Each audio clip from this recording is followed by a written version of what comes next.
नमस्ते, मैं हूँ वैशाली सिंह। तो आज हम बात करेंगे ऐसे आसन की जिससे कि हमारा इम्यूनिटी सिस्टम स्ट्रॉन्ग हो सके, यानी कि हमारी रोग प्रतिरोधक क्षमता। हमारे शरीर में अगर हमारी रोग प्रतिरोधक क्षमता अगर अच्छी होती है तो हमारा शरीर बहुत ही अच्छी तरीके से वर्क करता है। पर अगर हमारा इम्यूनिटी सिस्टम अगर वीक होता है तो हम बहुत ही जल्दी बीमारियों से ग्रसित हो जाते हैं और हमारे शरीर में कई तरीके की बीमारियां आ जाती हैं। और आप देख ही रहे हैं कि कोरोना वायरस का टाइम चल रहा है, तो जिन लोगों की इम्यूनिटी सिस्टम स्ट्रॉन्ग है तो उन्हें इस वायरस से इतना डरने की ज़रूरत नहीं है। पर जिनका इम्यूनिटी सिस्टम वीक है तो उनको इस वायरस से बहुत ही ज़्यादा परेशानी हो रही है। आप देख ही रहे हैं कि बाहर का माहौल किस तरीके से है। तो आप योगा के थ्रू आप अपना इम्यूनिटी सिस्टम स्ट्रॉन्ग कर सकते हैं। तो आज हम बात करेंगे कि कैसे हम किन आसन से अपना इम्यूनिटी सिस्टम स्ट्रॉन्ग कर सकते हैं और हमारी जो रोग प्रतिरोधक क्षमता है उसको और बेहतर बना सकते हैं। तो हमारा जो पहला आसन है वो पर्वत आसन है। तो आइए उसे देखें कि हम पर्वत आसन किस तरीके से करते हैं। तो पहले हम इस पोजीशन में आ जाएंगे कुछ इस तरीके से। अपनी हाथों में और पैरों में एकदम बराबर का गैप रखेंगे कुछ इस तरह से। और पर्वत आसन से हमारी बॉडी की पूरी स्ट्रेचिंग होती है। हमारा जो ये एरिया है वो पूरा तरीके से स्ट्रेच होता है। हमारा जो कोर है वो पूरा स्ट्रॉन्ग होता है। तो आइए देखिए हम कैसे करते हैं पर्वत आसन। ऐसे पहले हम इस पोजीशन में रहेंगे, फिर हम अपनी एड़ियों को उठाएंगे और फिर घुटनों को उठाते हुए इस तरीके से ऐसे। अब इस पोजीशन में हम होल्ड करेंगे कुछ देर तक और ऐसे।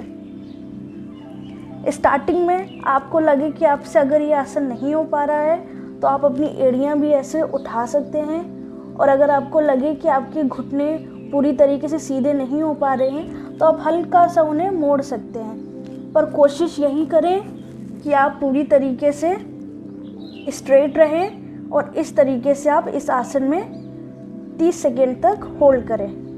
फिर धीरे धीरे आप इसको 1 मिनट तक भी कर सकते हैं। रिलैक्स। अब हम ऐसे इस पोजीशन में आ जाएंगे। इसे चाइल्ड पोज बोलते हैं।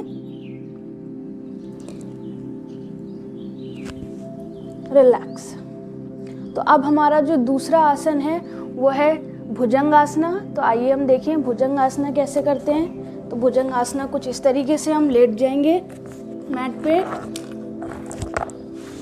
तो भुजंगासना में हम देखते हैं कि भुजंगासना में जो हमारा पूरा चेस्ट है वो पूरी तरीके से स्ट्रेच होता है और हमारी जो स्पाइन है वो फ्लेक्सिबल बनती है। तो ऐसे हमें लंबा सांस भरना है।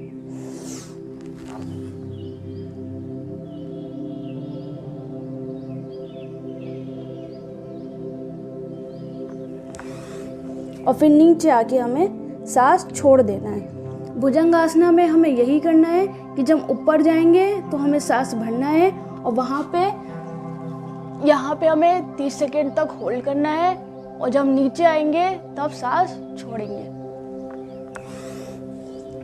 कुछ इस तरीके से। अब हमारा जो तीसरा आसन है वो है धनुरासन। तो देखिए धनुरासन कैसे करते हैं। हम अपने पैरों को पकड़ेंगे ऐसे कुछ इस तरीके से और अपने पैरों को और अपनी छाती को ऊपर की तरफ उठाएंगे ऐसे।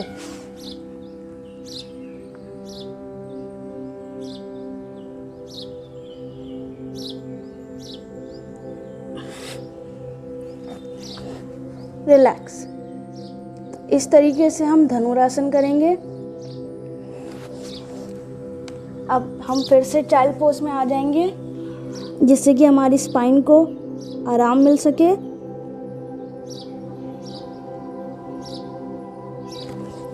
रिलैक्स। तो अब हमारा जो चौथा आसन है वह है पवन मुक्तासन। तो आइए देखिए पवन मुक्तासन कैसे करते हैं। तो हम मैट पे लेट जाएंगे कुछ इस तरीके से। पवन मुक्तासन बहुत ही अच्छा आसन माना गया है। जिनको भी पेट से संबंधित रोग होते हैं उसके लिए पवन मुक्तासन बहुत ही अच्छा है। और जिन लोगों को पाइल्स की बीमारी है तो वो भी पवन मुक्तासन कर सकते हैं। उसमें बहुत ही अच्छा यह आसन साबित होता है, आपको बहुत ही बेहतर और अच्छा रिज़ल्ट मिलता है। और रही बात इम्यूनिटी सिस्टम की, तो अगर हमारा पेट अच्छा है, अगर हमारा कोर मजबूत है, तो हमारी इम्यूनिटी भी स्ट्रॉन्ग रहती है। तो हमें अगर अपनी इम्यूनिटी स्ट्रॉन्ग करनी है तो हमें अपने कोर को बेहतर करना होगा, यानी कि हमें अपने स्टमक को बेहतर करना होगा। तो आइए देखिए कैसे करते पवन मुक्त आसन। लंबा सांस भरेंगे और पैरों को ऊपर लाएंगे ऐसे, और फिर यहाँ पे होल्ड करेंगे।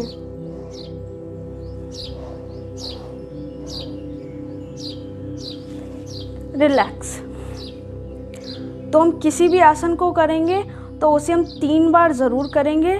3 बार करने से आपको उस आसन के पूरे तरीके के फ़ायदे मिलते हैं। अब हम बात करेंगे अपने 5वें आसन की, जो कि गौमुख आसना है। गौमुख आसना बहुत ही अच्छा आसना है। जिनको भी पेट से संबंधित और जिनको भी एसिडिटी या ब्लोटिंग की शिकायत रहती है, खाना पूरी तरीके से पचता नहीं है, ऐसा लगता है कि यहीं पे भरा हुआ है, तो उसमें गौमुख आसना बहुत ही अच्छा होता है गैस से संबंधित रोगों में। तो आइए देखिए कि कैसे करते हैं हम गौमुख आसना। तो गौमुख आसना करने का तरीका ऐसे है। आपको लेफ़्ट लेग अपने पैरों के पीछे कुछ इस तरीके से, और फिर हमें उसके ऊपर अपना राइट लेग रखना है कुछ इस तरह से, ऐसे इस पोजीशन में। और फिर हमारा राइट हैंड पीछे जाएगा और हम अपने लेफ़्ट हैंड को पकड़ेंगे इस तरीके से, और पीछे नॉट बनाएंगे और स्पाइन एकदम स्ट्रेट रखेंगे कुछ इस तरीके से। आपकी स्पाइन एकदम स्ट्रेट होनी चाहिए, और इस पोजीशन में हम होल्ड करेंगे।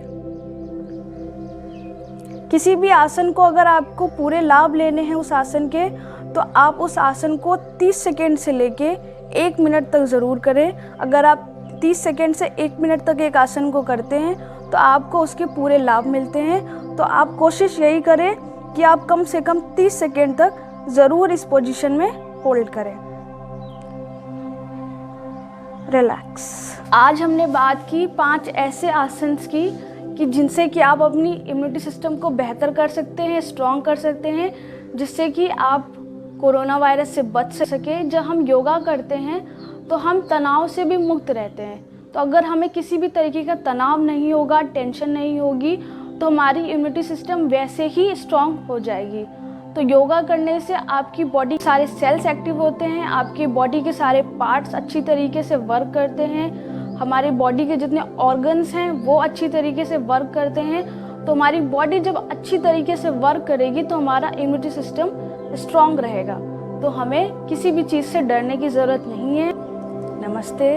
तो अपना ख्याल रखिए, योग अवश्य करें। योगा से आपको पूरे लाभ मिलेंगे, आपका शरीर पूरी तरीके से स्वस्थ रहेगा और आप तनाव मुक्त रहेंगे।